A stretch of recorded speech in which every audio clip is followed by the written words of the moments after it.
Hey guys, so sorry about the temporary new studio slash parents' living room. So I just saw Final Destination Bloodlines, and I've got to say, I've definitely unlocked some new fears tonight. I'm not going to be drinking a drink with ice in it anytime soon, though I was always going to be afraid of a skyscraper building that's floor is made out of glass. Like, what sane person would go into that?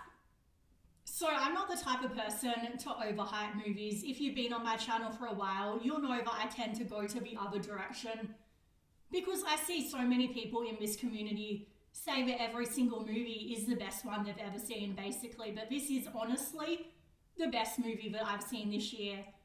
It's one of those rare movies for me where I actually do want to go and see it again in the cinema as soon as I can. It's always nice when one of your most anticipated movies of the year that you've like hyped up so much in your mind really does live up to the hype.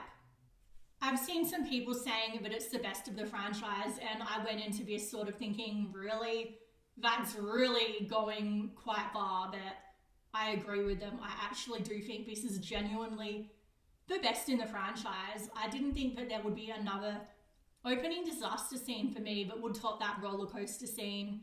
But this one does, and it's one of those rare franchises that stays so consistently good in quality. And it's not often you find a movie that number 6 is actually this good, let alone the best in the franchise.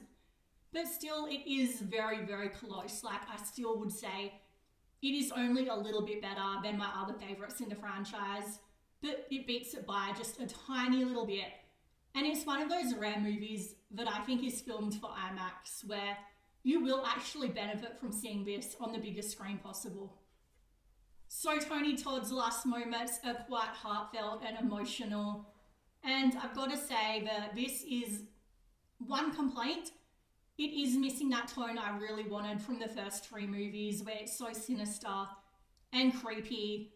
And I really wanted them to recapture that. But based on the trailers, I pretty much knew that this was going to be the same sort of bright tone. I don't want to say cheerful. This is a movie about people dying horribly, but like, you know what I mean from 4 and 5. But the movie is still so good that it can be forgiven. With the opening disaster scene, there's so many little moments leading up to it that really set you on edge and make you uncomfortable. And I feel like that was done so well. I love the family dynamic. That's something that was missing that... Sorry if you can hear the birds in the background. They don't seem to like me much, like my mum's birds. Maybe because I'm a dog person, not a bird person. Anyway, so I feel like the family dynamic, it had the heart that was missing from the other few movies. And just a sense of tension and dread that I really appreciated.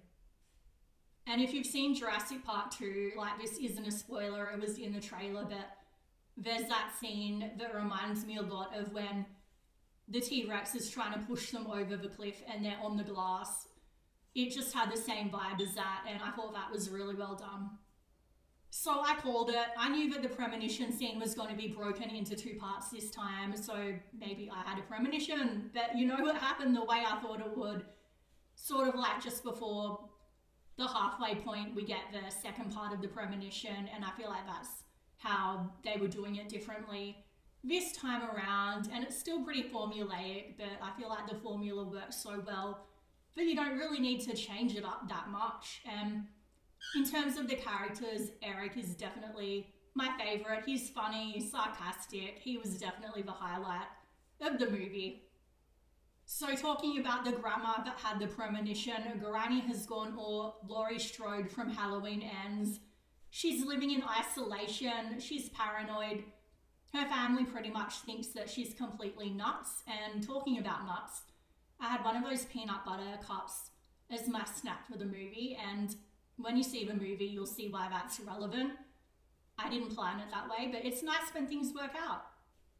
So the kills were creative, fun, innovative. I feel like there was a nod to movie 2. When you see it, you'll know what I mean. So the soundtrack, the score really added to the movie. It really added to the mood, the atmosphere.